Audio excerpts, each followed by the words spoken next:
अगर तुम सूरज ढलने से पहले घर नहीं पहुंची तो स्वर्णाभा कभी घर आना ही मत, आना ही मत, आना ही मत।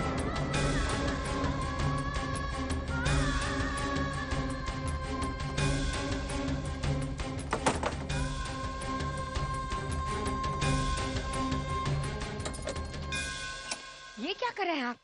ये कैसे फैसला है? कहाँ जाएगी वो? हमें अब उसके बारे में सोचने की कोई जरूरत ही नहीं है चंद्रप्रभा, क्योंकि अब वो हमारी बेटी ही नहीं है।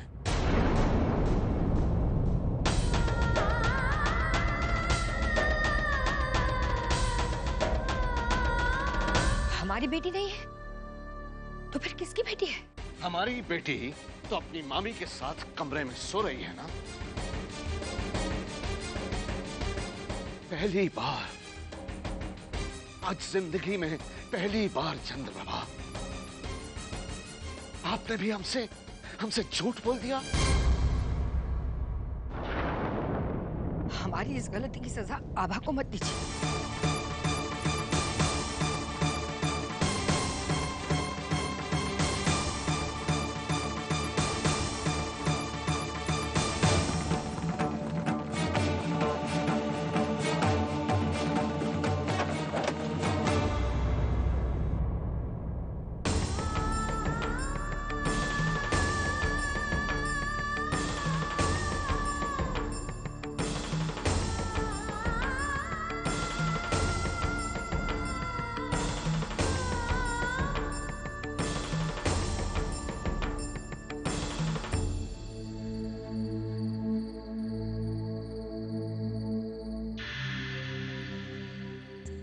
पिताजी, शायद हम आपको कभी नहीं बता पाएंगे कि हम कहाँ जाते हैं काम करने। शायद हमेशा झूठ बोलना पड़ेगा हमें, पर ये झूठ हम अपने लिए नहीं बोल रहे, आपका आत्मसम्मान बचाने के लिए बोल रहे हैं। उस स्वर्ण भवन की पवित्रता को बचाने के लिए बोल रहे हैं जो आपको जान से भी ज्यादा प्यारा है। जो कुछ आज हमने वहाँ देखा वो सब देखकर हम बेचैन हो गए।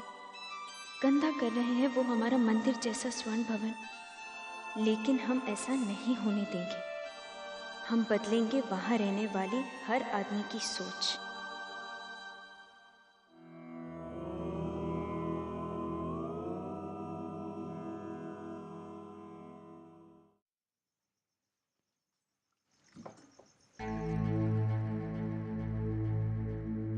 कल से मैं सोच रही थी कि जब ये जबलपुर से आए तो दरवाजे पे हम वैसा वाला ताला लगाएंगे जो अंदर से भी खुलता हो और बाहर से भी।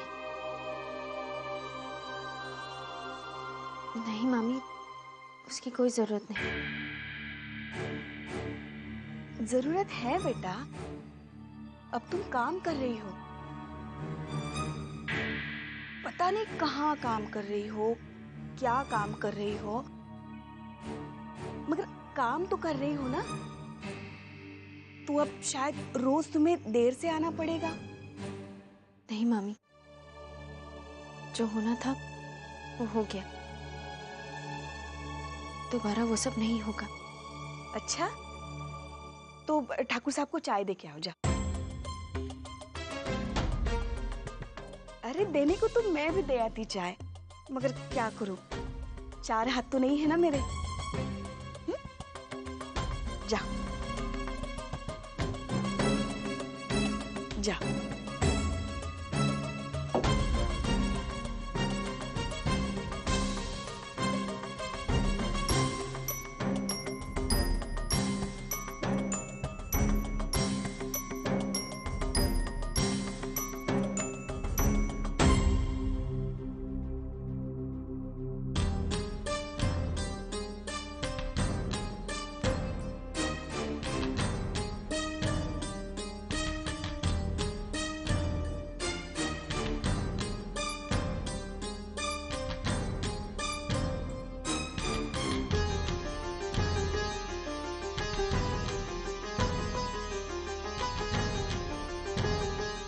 पिताजी,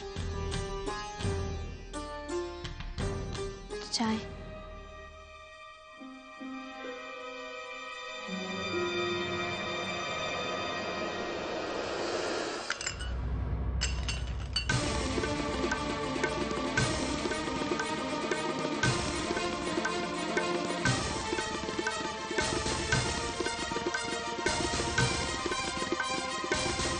तुमसे बात नहीं करना चाहते स्वर्णाभा,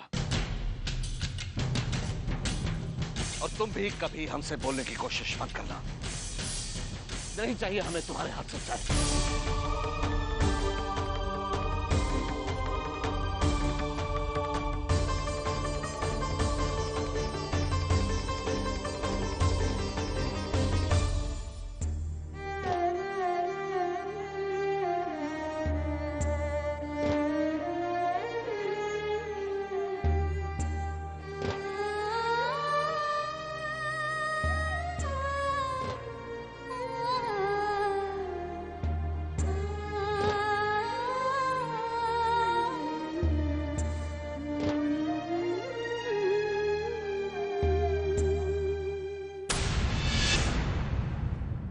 एक बात और आभा,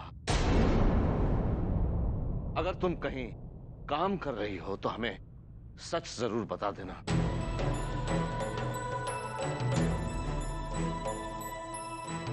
क्योंकि बेटी की कमाई पर जिंदा रहने से हम मर जाना ज्यादा पसंद करेंगे। मर जाना।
सब ठीक हो जाएगा बेटा। माँ पिताजी को खुशी देने की कोशिश करते हैं, पर दुख ही देते हैं। समझ में नहीं आता माँ, क्या करें क्या ना करें। इस तरह से हारो मत बेटा, तुम जाओ काम पे। तुम्हारे सहारे तो जिंदगी से लड़ने की सोच रहे हैं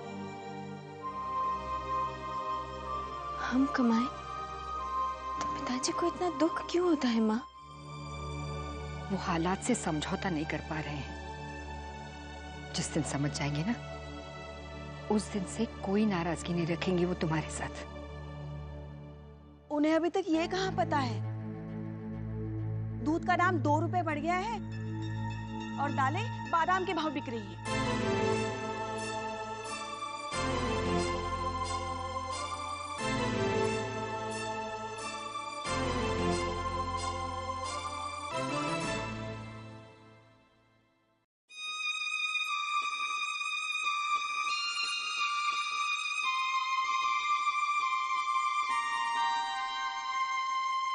घर के हालात की भेंट मेरा ये टी सेट चढ़ गया। कितने प्यार से संभाला था मैंने अपने मायके के इस निशानी को।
जो काम आज तक शैली या कनिका ने नहीं किया, तुमने वो काम किया है बेटी। और अब जब सब लोग सूरज चढ़ने तक सो रहे हैं, तुम साफ सफाई कर रही हो। तुम्हें देखकर हमें हैरानी सी होती है और शक भी होता है। अपने सोच पे कि हम तुम में क्या ढूंढ रहे हैं। सच पूछो तो जब तुम यहाँ आती हो तो ऐसा भ्रम होता है जैसे इस मुर्दा भवन में जान आ गई हो। बेटी कौन हो तुम?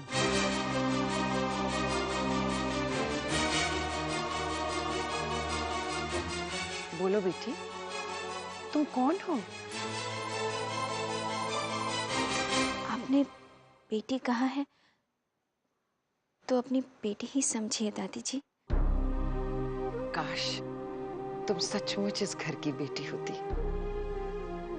या तुम्हारे जैसे कोई बेटी हमारी बहू होती। उठ जाओ। सोने दो ना।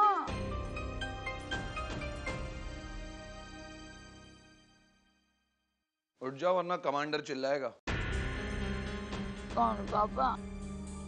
ओह माय गॉड, मैं उठा नहीं जा रहा तो क्या करूं? तो रात को कम पीनी चाहिए थी ना। मॉडर्न लगने के लिए पीना जरूरी नहीं है। ये बात मुझे नहीं, अपने आप को भी समझाइए। नीचे जाइए आप, मुझे और सोना है। और हाँ, दादी को कोई बहाना बना दीजिएगा please.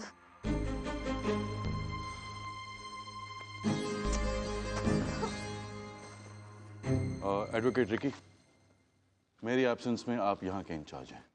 Okay sir. Excuse me. Yes mister बाटीवाला।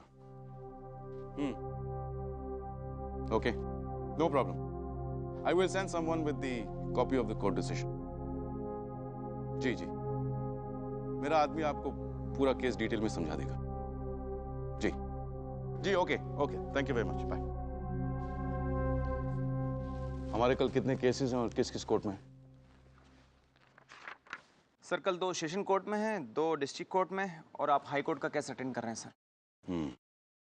Miss तस्वीर, कल आपको मुंबई जाना पड़ेगा। जी, मुंबई? सिर्फ 2 दिन के लिए। एक दिन जाना है, क्लाइंट से मिलना है, पेपर्स देने, दूसरे दिन वापस आना है। ज्यादा परेशानी की बात नहीं है।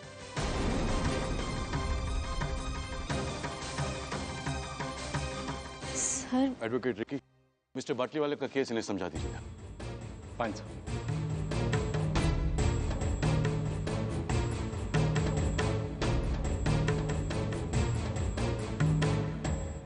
मिस तस्वीर, आप पहले कभी मुंबई गई हैं? आपने कभी कोई कोर्ट केस एक्सप्लेन किया है किसी को? पर सर ने आपकी ड्यूटी लगाई है तो जाना आपको ही पड़ेगा।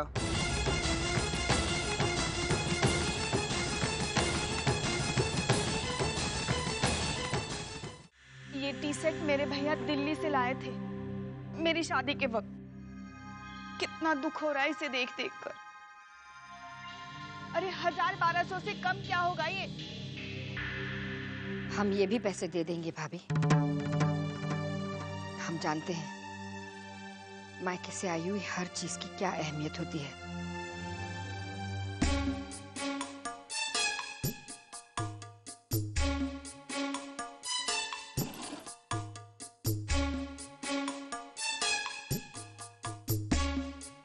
टी सेट 1200 रुपए। वो तो कोई बात नहीं, घर की ही बात है, पर मैंने लिख लिया। कहीं बाद में मैं ही ना भूल जाऊं।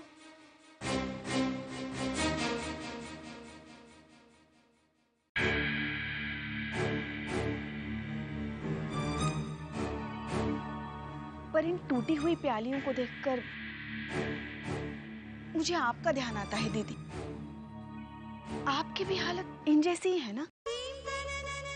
एक तरफ से पति का दबाव और दूसरी तरफ से परिस्थितियों का। ऐसे में कौन टूट नहीं जाएगा? पर न पति बदलेंगे और ना ही परिस्थितियां। नहीं भाभी, सब कुछ बदल जाएगा। भगवान जरूर बदलेंगे हमारे दिन। माँ, माँ, आज हम बहुत खुश हैं माँ। क्या हुआ बेटा? माँ, आज हमें अपनी किताबें बेचने का पहली बार कमीशन मिला है। देखो हम क्या क्या लाए हैं माँ। पिताजी के लिए किताब, आपके लिए कांच की चूड़ियां माँ, और आबा के लिए ये झुमके।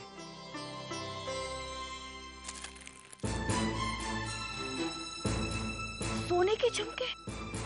अरे क्या जरूरत थी इनकी? गहनों से ज्यादा रोटी जरूरी है प्रकाश बेटा। गहना तभी शोभा देता है जब चेहरा मुस्कुराता है। लटके हुए चेहरे पे सोना श्राप जैसा लगता है। ये सोने के नहीं है मामी, नकली है। हैं? सिर्फ 25 रुपए में लाए हैं माँ। वो पिताजी की बीमारी के कारण आभा ने अपने झुमके बेच दिए थे ना। अब हम क्या करें? मुंबई जाने के बारे में माँ से कैसे बात करें? और जो कुछ हुआ वो पिताजी को। आभा,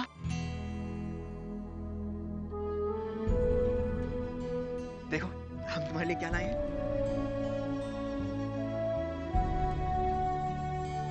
बहुत सुंदर है भैया। तुमने ठीक कहा था आभा कि एक दिन हम बहुत बड़े आदमी बनेंगे, और जरूर बनेंगे। ये देखो, आज हमारी जेब में पूरे 840 रुपए हैं।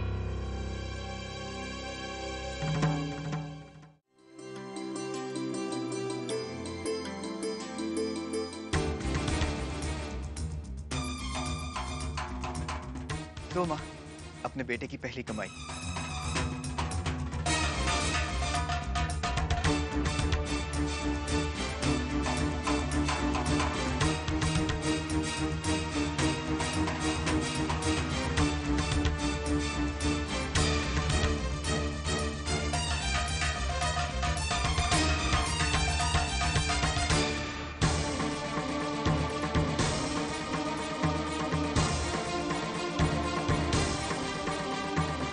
मैं जानती हूँ प्रकाश बेटा, ये पैसा तुमने बहुत मेहनत से कमाया है।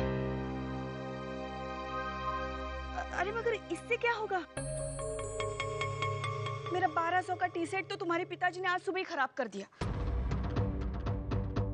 वापस कीजिए आप ये पैसे माँ को। अरे घर की ही तो बात है। पैसे मेरे पास रहे हैं तुम्हारी माँ के पास, क्या फर्क पड़ता है? कोई बात नहीं बेटा। फर्क पड़ता है। वापस कीजिए हमारे पैसे। आपको क्या एहसास होगा कि ये पैसे जब माँ के हाथ में आएंगे तो उन्हें कितनी खुशी होगी। हम सब जानते हैं। आप कुछ नहीं जानती हैं। आप सिर्फ इतना जानती हैं कि किस चीज पे कितना खर्चा हो रहा है, बस। लाइए, वापस कीजिए हमारे पैसे। प्रकाश, माँ हमें डांटने की बजाय मामी को क्यों नहीं समझाती? प्रकाश, भाभी को पैसे वापस कर दो। नहीं माँ, हम ये पैसे सिर्फ आपको देंगे, मामी को नहीं। प्रकाश, हमने कहा पैसे लौटा दो। क्यों दें हम उनको ये पैसा जो हर रोज हमें अपने घर में रखने का एहसान जताती रहती है?